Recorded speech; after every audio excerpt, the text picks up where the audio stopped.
महादेवी वर्मा का रेखाचित्र, महादेवी वर्मा की रचना रेखाचित्र ठाकुरी बाबा। रेखाचित्र का नाम है ठाकुरी बाबा। भक्ति को जब मैंने अपने कल्पवास संबंधी निश्चय की सूचना दी, तब उसे विश्वास ही न हो सका। प्रतिदिन किस तरह पढ़ाने आऊँगी, कैसे लौटूंगी, तागी वाला क्या लेगा, मल्लाह क्या लेगा, मल्लाह कितना मांगेगा, आदि आदि प्रश्नों की झड़ी लगाकर उसने मेरी अदूरदर्शिता प्रमाणित करने का प्रयत्न किया। मेरे संकल्प के विरुद्ध बोलना उसे और अधिक दृढ़ कर देना है। इसे भक्तिन जान चुकी है, पर जीभ पर उसका वश नहीं। इसी से अपने प्रश्नों की अजस्र वर्षा में भी मुझे अविचलित देखकर वह मुँह बिचकाकर कह उठी, कल्पवास की उम्र आई तब ऊहाँ हुई जाए, का एक दिन सब नेम धर्म समाप्त करे की प्रतिज्ञा है। यह सब मैं नियम धर्म के लिए नहीं करती। यह भक्तिन को समझाना कठिन है। इसी से मैं उसे समझाने का निष्फल प्रयत्न करने की अपेक्षा मौन रहकर उसकी भ्रांति को स्वीकृति दे देती हूँ। मौन मेरी पराजय का चिन्ह नहीं, प्रत्युत वह जय की सूचना है। यह भक्तिन से छिपा नहीं। संभवतः इसी कारण वह मेरे प्रतिवाद से इतना नहीं घबराती जितना मौन से आतंकित होती है, क्योंकि प्रतिवाद के उपरांत तो मत परिवर्तन सहज है, पर मौन में इसकी कोई संभावना शेष नहीं रहती। अंत में भक्तिन जैसे मंत्री की सलाह और संपत्ति के विरुद्ध ही सिर की बांस आदि के गट्ठर समुद्रकूप की सीढ़ियों के निकट एकत्र हो गए और मल्लाह मिलकर विश्वकर्मा का काम करने लगी। बीच में 10 फीट लंबी और उतनी ही चौड़ी साफ सुथरी कोठरी बनी और उसके चारों ओर 8 फीट चौड़ा बरामदा बनाया गया। उत्तर वाला बरामदा मेरे पढ़ने के लिए निश्चय हुआ और दक्षिण में भक्तिन ने अपने चौके का साम्राज्य फैलाया। पश्चिम वाले बरामदे में उसने सत्तू गुड़ आदि खाने के लिए सीका टांगा और धोती, कथरी आदि टांगने के लिए अलगनी बांधी। कोठरी का द्वार जिसमें खुलता था वह अभ्यागतों के लिए बैठक खाना बना दिया गया। इस प्रकार सब बन चुकने पर भक्ति का टाट और मेरी शीतल पाटी, उसकी धुंधली लालटेन और मेरा पीतल के दीवट में झिलमिलाने वाला दिया, उसकी रागें जैसे बाल्टी और मेरी लपट जैसे चमकती हुई तांबे की कलछी, उसकी हल्दी, धनिया, आटा, दाल आदि की भौतिकता से भरी मटकियाँ और मेरे ना जाने कब के पुरातन तथा सूक्ष्म ज्ञान से अपूर्ण संस्कृत ग्रंथ आदि से वह पर्णकुटी एकदम बस गई। तब भक्तिन का और मेरा कल्पवास आरंभ हुआ। हमारे आसपास और भी ना जाने कितनी पर्णकुटियाँ थीं, पर वे काम चलाओ भर कही जाएंगी। किसी समय इस कल्पवास का कितना महत्व रहा होगा, इसका अनुभव लगाने के लिए इसका आज का समारोह भी पर्याप्त है। संभवतः उस समय देश के विभिन्न खंडों में रहने वाले व्यक्तियों के मिलन, उनके पारस्परिक परिचय, विचारों के आदान प्रदान तथा सांस्कृतिक समन्वय का यह महत्वपूर्ण साधन रहा होगा। ये नदियाँ इस देश की रक्तवाहिनी शिराओं के समान जीवनदायक रही हैं। इसी से इनके तट पर इस प्रकार के सम्मेलनों की स्थिति स्वाभाविक और अनिवार्य हो गई है। तो आश्चर्य नहीं, आज इस संबंध में क्या और क्यों तो हम भूल चुके हैं, पर बिना जाने लीक पीटना धर्म बन गया है। मुझे इस कल्पवास का मोह है, क्योंकि इस थोड़े समय में जीवन का जितना विस्तृत ज्ञान मुझे प्राप्त हो जाता है उतना अन्य उपाय से संभव नहीं, और जीवन के संबंध में निरंतर जिज्ञासा मेरे स्वभाव का अंग बन गई है। गर्मियों में जहाँ तहाँ फेंकी हुई आम की गुठली जब वर्षा में जम जाती है, तब उसके पास मुझसे अधिक सतर्क माली दूसरा नहीं रहता। घर के किसी कोने में चिड़िया जब घोंसला बना लेती है, तब उसे मुझसे अधिक सजग प्रहरी दूसरा नहीं मिल सकता। मेरे चारों ओर ना जाने कितने जंगली पेड़ पौधे, पक्षी आदि मेरे सामान्य जीवन प्रेम के कारण ही पनपते जीते रहते हैं। जिसका दूध लग जाने से आँख फूट जाती है, वह थूहर भी मेरे सयत्न लगाए आम के पाशों में गर्व से सिर उठाए खड़ा रहता है। धंस कर ना निकलने वाले कांटों से जड़ा हुआ भटकटैया सुनहले रेशम के लक्षों से ढके और उजले कोमल मोतियों से जड़े मक्के के भुट्टे के निकट साधिकार आसन जमा लेता है। ना जाने कितनी बार सर्दी में ठिठुरते हुए पल्लों की टिमटिमाती आंखों के अनुनय ने मुझे उन्हें घर उठा ले आने पर बाध्य किया है। पानी से निकले हुए जाल में मछलियों की तड़प, पक्षियों के व्यापारी के संकीर्ण पिंजरे में पंखों की फड़फड़ाहट, लोहे की काल कटघरे जैसी गाड़ी में बंदी और हांफते हुए कुत्तों की करुण व्यवस्था ने मुझे जाने कितने विचित्र कामों के लिए प्रेरणा दी है। ऐसा सनकी व्यक्ति मनुष्य जीवन के प्रति निर्मोही हो तो आश्चर्य की बात होगी, पर उसकी सुख दुख, जीवन मृत्यु आदि के संबंध में बहुत कुछ जानने की इच्छा का सीमातीत हो जाना स्वाभाविक है। मेरी इस स्वाभाविकता का अस्वाभाविक भार भक्तिन ही को उठाना पड़ता है। घोंसले से गिरे कूड़े करकट को फेंकने के उपरांत पवित्र होकर वह सूर्य को अर्घ्य देने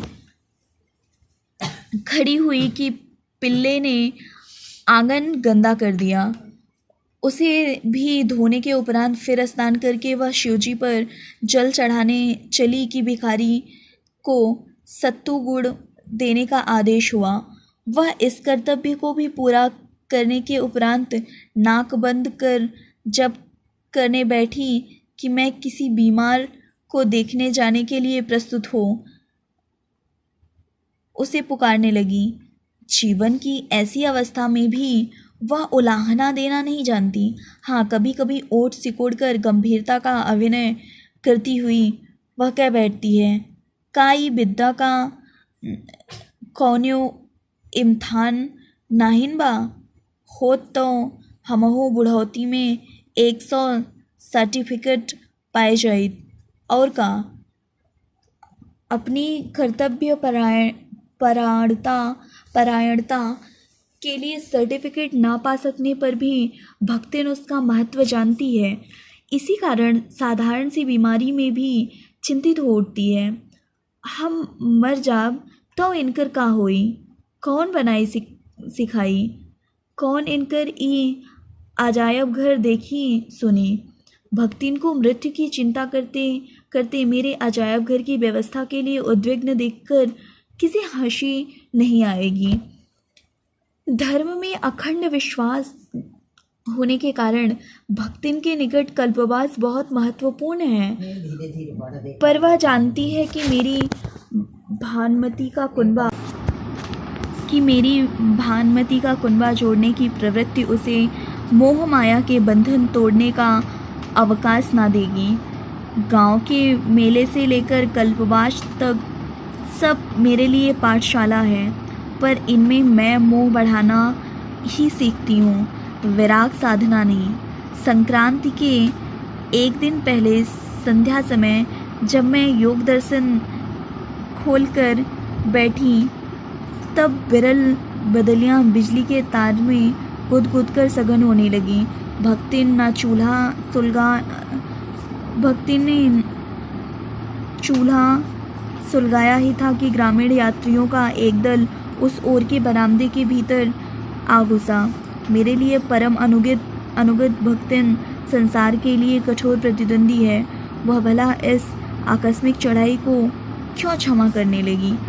आंधी के वेग के साथ जब वह चौके से निकलकर ऐसे अवसरों के लिए सुरक्षित शब्द बाणों का लाघव दिखाने लगी, तब तो मेरा शीतल पाटी का सिंहासन भी डोल गया। उठकर देखा, एक वृद्ध के नेतृत्व में बालक, प्रौढ़, स्त्री, पुरुष आदि की सम्मिश्रित भीड़ थी। गठरी मोटरी, बर्तन, हुक्का, चिलम, चटाई, पिटारा, लोटा, डोर, सब गृहस्थी लादे फादे यह अनियंत्रित अभ्यागत मेरे बरामदे में कैसे आ घुसे, यह समझना कठिन था।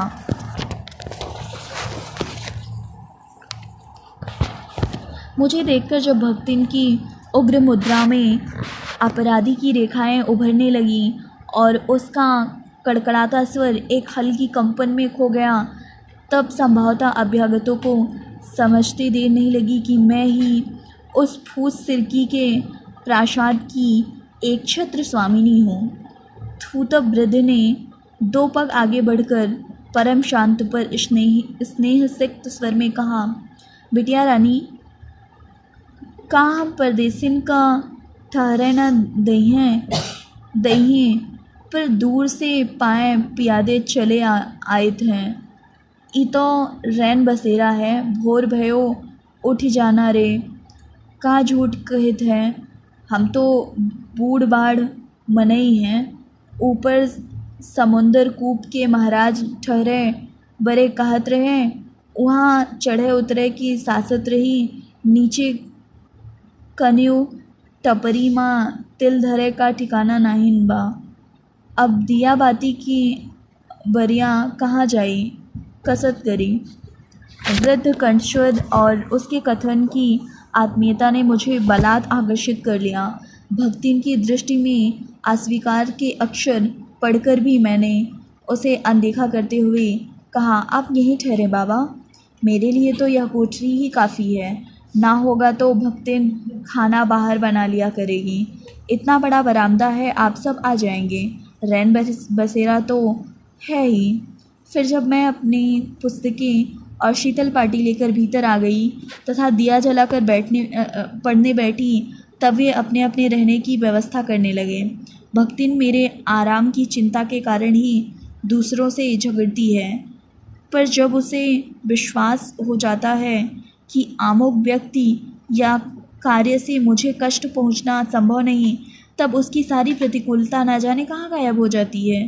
भीड़ से मेरी शांति भंग हो सकती है। इस संभावना ने उसे जो कठोरता दी थी, वह उस संभावना के साथ ही विलीन हो गई। वह सत्तू रखने के सीके के नीचे ईंट पत्थर का चूल्हा बनाकर कम से कम स्थान घेरने की चेष्टा करने लगी, जिससे उन आक्रमणकारियों को सुख से बच जाने का अवकाश मिल सके। उस रात तो मुझे नए संसार की व्यवस्था देखने का अवसर ना प्राप्त हो सका। दूसरे दिन संक्रांति की छुट्टी थी। मुझ में इतनी आधुनिकता नहीं कि स्नान ना करूं और इतनी पुरातनता भी नहीं कि भीड़ के धक्कम धक्के में स्नान का पुण्य लूटने जाऊं। सो मैं मुँह अधेरे ही भक्तिन को जगाकर कोहरे के भारी आवरण के नीचे करवट बदल कर अपने अस्तित्व का पता देने वाली गंगा की ओर चली। जब लौटी तब कोहरे पर सुनहली किरणें ऐसे लग रही थी जैसे सफ़ेद आबेरवा की चादर पर सोने के तारों की हल्की जाली टांग दी गई हो। समुद्र कूप की सीढ़ियों के दक्षिण ओर बनी हुई मेरी बड़ी पर कोलाहल शून्य पर्णकुटी आज पहचानी ही नहीं जाती थी। उसके नीचे बसी हुई अस्थिर सृष्टि को देखकर जान पड़ता था कि किसी प्रशांत साधक के किसी असावधान श्वास के साथ इच्छाओं की चंचल भीड़ उसके निरीह हृदय के भीतर घुस पड़ी हो। निकट पहुंचकर मैंने अपनी कुटी की शांति भंग करने वालों का अच्छा निरीक्षण किया। वृद्ध महोदय ने सेनानी के उपयुक्त आडंबर के साथ मेरे पढ़ने के बरामदे में अधिकार जमा लिया था। फटी और अनिश्चय रंग वाली दरी और मटमैली दुसूती का बिछौना लिपटा हुआ धरा पर उनके पास ही रखी हुई एक मैले फटे कपड़े की गठरी उसका एकाकीपन दूर कर रही थी। लाल चिलम का मुकुट पहने नारियल का काला हुक्का बांस के खंभे से टिका हुआ था। तूल की गोट वाला काला सूरती का बटुआ दीवार से लटक रहा था। खंभे और दीवार से बंधी डोर की अलगनी पर एक धोती और रुई भरी काली मिर्जई स्वामी के गौरव की घोषणा कर रही थी। निरंतर तैल स्नान से स्निग्ध लाठी का गठीलापन भी कितना जान पड़ता था। पैताने की ओर यत्न से रखी हुई काठ और निवाड़ से बनी खटपटी कह रही थी कि जूते के अछूतेपन और खड़ाऊ की ग्रामीणता के बीच से मध्य मार्ग निकालने के लिए ही स्वामी ने उसे स्वीकार किया है। सारांश यह कि मेरे पुस्तक के समारोह को लज्जित करने के लिए ही मानो बूढ़े बाबा ने इतना आडंबर फैला रखा था। वे संभवतः दातौन के लिए नीम की खोज में गए हुए थे। इसी से मैंने भेदिए के समान तीव्र दृष्टि से उनकी शक्ति के साधनों की नापजोक कर ली। बरामदे की दूसरी ओर का जमघट कुछ विचित्र सा था। एक सूरदास समाधिस्थ जैसे बैठे थे। उनके मुख के चेचक के दाग दृष्टि के जाने के मार्ग की ओर संकेत करते जान पड़ते थे। श्याम और दुर्बल शरीर में कंठ की उभरी नसों का तनाव बताता था कि वे अपनी विकलांगता का बदला कंठ से चुका लेना चाहते हैं। सिरकी की टाटी बांधते समय बांस का एक कोना कुछ बढ़कर खूंटी जैसा बन गया था। इसी से एक चिकारा और एक जोड़ मजीरा लटक रहा था। सामान में चादर टाट और ऐसे लुटियाँ भर थी जैसे किनारे घिसते टेढ़े मेढ़े और पैने हो गए थे। टाट की सीमा से बाहर बिरासन से विराजमान और तिलक छाप से पंडित की घोषणा करते हुए एक प्रौढ़ एक रंगीन पिटारी खोले हुए थे। रूप रंग में यह पिटारी शालग्राम या शंकर का वंदीगृह जान पड़ती थी और संभवतः देवता का भार हल्का करने के लिए ही वे उन पर लदे चंदन घिसने के पत्थर और चंदन की अधघिसी मुठियाँ बाहर निकाल रहे थे। राम नामी चादर के एक टुकड़े पर जो पोथी पत्रा धरा था उसमें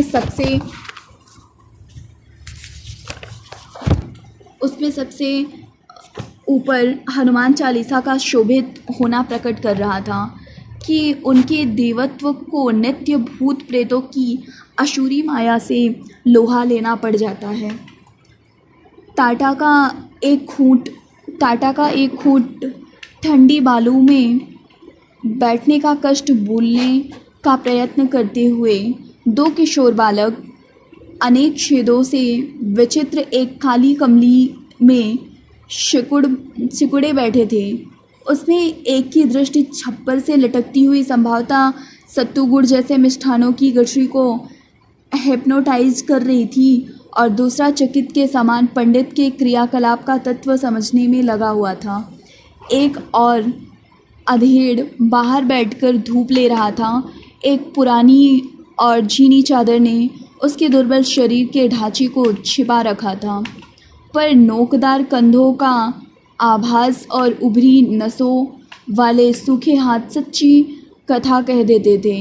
कीचड़ से भरी हुई बेवाइयों से युक्त पैर, कंकाल शेष शरीर से पुष्ट जान पड़ते थे। मुख पर झुर्रियों के अक्षरों में भाग्य ने अनाड़ी बालक के समान इतना लिखा था कि अब उसका तात्पर्य कठिन था। स्त्रियों के डिपार्टमेंट की आर्थिक स्थिति भी इससे कुछ अधिक अच्छी नहीं जान पड़ी। बड़ी सी गठरी के सहारे दो वृद्धाएं सुमिरनी लिए ठंडी जमीन पर बैठी थी, जिनमें एक ऊँघ रही थी, दूसरी अपने आसपास बसी सृष्टि के प्रति आवश्यक चौकन्नी लगती थी। उगने वाली के पैरों में कसे हुए गोल चिकने कड़े और हाथों में चांदी की एक एक चपटी चूड़ी उसके मुंड के भीतर छिपकर बची हुई श्रृंगार प्रियता का पता देते थे। दूसरी के गले में बंधे काले डोरे में पिरोए हुए रुद्राक्ष के दो बड़े बड़े मनके स्त्री की आभूषण परंपरा का पालन मात्र जान पड़ते थे। एक की आंखें माड़े से धुंधली नाक ठुड्डी पर झुकी हुई और मुख के भाव में एक करुण उदासीनता थी, पर कानों को धोती से बाहर निकाले और ओठों को खोलती बंद करती हुई दूसरी अपनी छोटी काली आंखों को घुमाकर तथा छोटी नाक के गोल नथनों को फुलाकर मानो चारों ओर बिखरे हुए रूप रस गंध शब्द की खोज खबर ले रही थी। निकट ही रखा एक बड़ा काशीफल और उससे टिका हुआ हंसिया दोनों बिरागी हृदयों का भोजन के प्रति राग प्रकट कर रहा था, और ऊपर छप्पर से बंधी रस्सी की फांसी में झूलती हुई काली घी की हंडियाँ अपने चमकदार चिकनेपन से उन दोनों के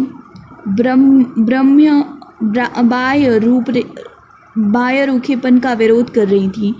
सफ़ेद बूटेदार काली पुरानी धोती पहने हुए जो अधेड़ स्त्री कोने में लोटे से